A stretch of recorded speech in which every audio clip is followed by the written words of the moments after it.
दोस्तों, आप देखना शुरू कर चुके हैं द न्यूज पथ। न्यूज पथ के आप लोग हमें शायद नहीं पहचानते होंगे, लेकिन हम इस न्यूज चैनल के एडिटर हैं हरेंद्र प्रसाद। अक्सर आप डिस्क्रिप्शन में चेक करते होंगे तो हमारा नाम लिखा रहता है। आज बात करने वाले हैं हम लोग, चूँकि आज 5 अगस्त है और 5 अगस्त के दिन ही राष्ट्रपति नहीं जाएंगे, लेकिन प्रधानमंत्री जी जाएंगे। कहाँ?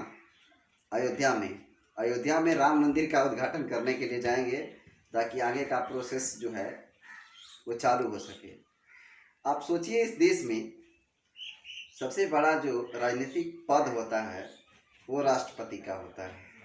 साथ ही साथ इस देश का प्रथम नागरिक जो होता है, देश का राष्ट्रपति ही होता है। लेकिन आप सोचिए कि किस प्रकार हमारे देश में जातिवाद का पोषक किस प्रकार काम करे, जातिवाद दिखा रहे हैं।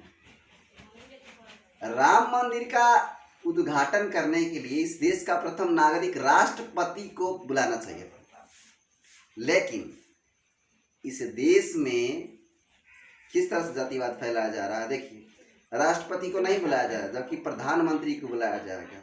इतना ही नहीं, जो RSS जो संघ है, राष्ट्रीय सेवक संघ जिसको नाम से जानते हैं लोग, उसका जो मुखिया है, जो मोछ वाला होता है मुखिया, उसका नाम है मोहन भागवत।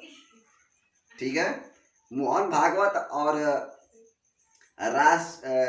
प्रधानमंत्री जी जाएंगे। आप सोचिए कि राष्ट्रपति को न ले जाकर एक RSS छोटा सा संगठन चलाने वाला, वो क्या है, किसी भी संविधान में उस संघ का जिक्र ही नहीं है, लेकिन उसको लोग क्या कर रहे हैं, उसी को लेकर जा रहे हैं। वो क्या है इस देश का?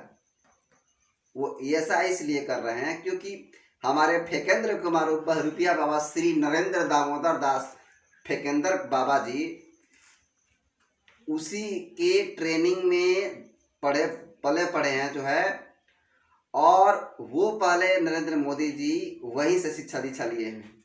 और जो आज प्रधानमंत्री जिस प्रकार से जातिवाद को बढ़ावा देता है, ये हमारे SC ST OBC समाज के लिए बहुत दुखद है।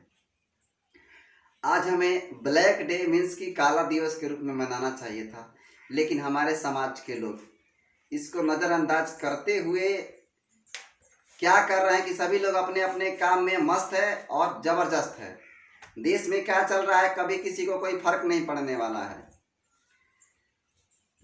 जो गवार है, जो अनपढ़ है, उसका तो बात ही छोड़ दीजिए। जो हमारे देश में पढ़े लिखे SC ST OBC वर्ग के लोग हैं, वो लोग भी इस चीज़ का विरोध नहीं कर रहे हैं।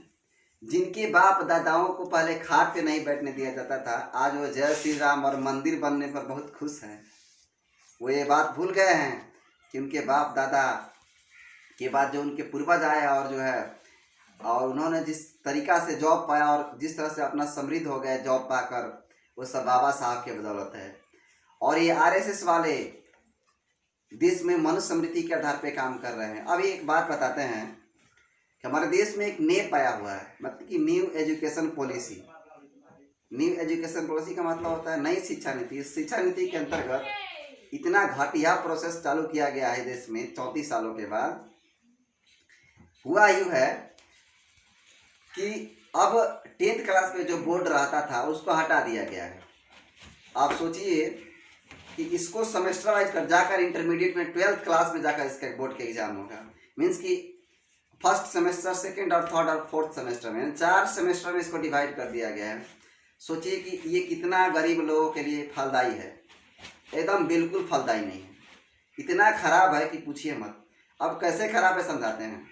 मान लीजिए, जब बोर्ड का एग्जाम था पहले 10th क्लास पे और रिजल्ट मिलता था, तो किसी भी तरह से गरीब का बच्चा साल भर जाकर किसी के यहाँ ट्यूशन फी दे करके किसी न किसी तरीका से पढ़ लेता था। लेकिन अब सोचिए कि गरीब का बच्चा 10th क्लास, अभी 9th class, 10th class, 11th class और 12th क्लास 4 सेमेस्टर पढ़ेगा। तो सोचिए कि वो गरीब का बच्चा ट्यूशन फीस कैसा देगा, ट्यूशन फीस और कोचिंग फीस कैसे देगा, कहाँ से देगा 4 साल तक। 4 साल में तो भिखमंगा बन जाएगा, खाने को लाले पड़ जाएंगे।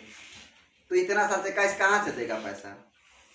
इतना ही नहीं, अभी कुछ दिनों के बाद, अभी तो नया नीति आया हुआ है, BJP की सरकार रही, बहुरूपियों की सरकार रही, बलात्कारियों की सरकार रही, तो ऐसा दिन आएगा जिस दिन मनुस्मृति लागू हो जाएगा और देश में संविधान को खत्म कर दिया जाएगा।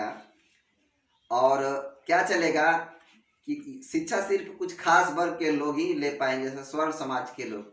और SC ST जो है जय श्री राम का घंटा बजाएंगे और आप भी उसमें शामिल होंगे, आपके बच्चे भी उसमें शामिल होंगे और आप जगेंगे नहीं तो।